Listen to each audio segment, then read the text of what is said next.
गरम दिन में ठंडा ठंडा मजेदार ड्रिंक पीवाई इच्छा करुँच कि से आज मुझे नहीं आसी सुपर टेस्टी क्रीमी मैंगो मस्तानी रेसिपी। आंबर मीठा स्वाद, ice cream creamy texture, dry fruits crunch सब मिसिकी टेस्ट करदे पूरा एकदम रेस्टोरेंट स्टाइल। वीडियो को स्किप न करी पूरा संपूर्ण देखंतु।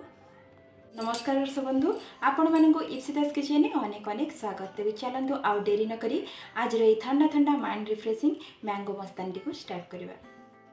एथिपाई देखंतु मोटी गोटे पाचिला आंब को नहीं आपण मैंने जेकोसी आंबर भी यहाँ बन पारे। मीडियम साइज बाउल 2 बाउल क्षीर को नहीं किसी ड्राई फ्रुट्स एवं अल्प चीनी को ये नहीं।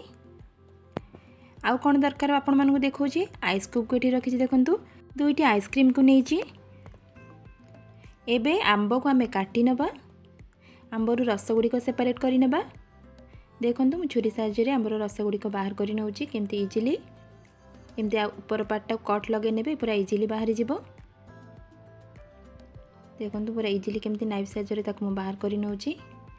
सेम प्रोसेस रे सब आंबर रस गुड़िक मु बाहर कर नेली। एबे मिक्सिंग जार नहीं जिबा, सेथिरे आंबर रस गुड़िक दे दबा। मुठी 2 ग्लास पई बनाउची। तापरे क्षीर को सेथिरे दे दबा, चीनी को मध्य सेथिरे दे दबा। गोटे आइसक्रीम को ये ऐड करबा टिके क्रीमी टेक्सचर पई। आइसक्रीम को दे साला परे आइस क्यूब को ये दे दबा।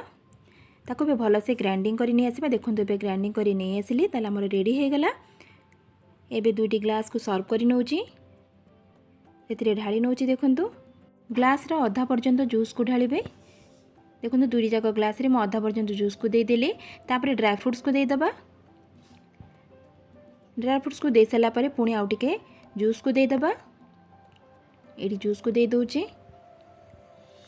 देखंतु केते क्रीमी क्रीमी देखा जाउची। एबे जूस को दे साला परे ता ऊपर आमे जो आउ गोटे आइसक्रीम रखथिले ताको दे दबा, जा द्वारा कि पीबा पई बहुत ही टेस्टी लागिबो। एबे आइसक्रीम को दे देले तापरे आंबो पीस को हम देखंतु काटी के रखथिले ताको एबे दे दोची। आंब गुड़ी को एमती छोट छोट करके काटिकी नेबे, बहुत ही टेस्टी लगे पीला बेले। एबे ड्राई फ्रुट्स को तादरे गार्निशिंग करनेबा। ताले आपण माने देखिले केमती सहज उपाय मोटी रेस्टोरेंट स्टाइल लो मैंगो मस्तानी को बने नेले। आपण माने एमती गरम रे ठंडा ठंडा एमती बने कि पियंतु, माइंड पूरा रिफ्रेश हो जिवो। छोटो टू बड़ेटा समस्त को पसंद आसीबो। जदि वीडियोटी आपण मानको पसंद लागथिबो प्लीज गोटे लाइक करि नेबे। चैनल को सब्सक्राइब करबा को बिल्कुल भूलिबे नहीं। आज पय रहूची, नमस्कार।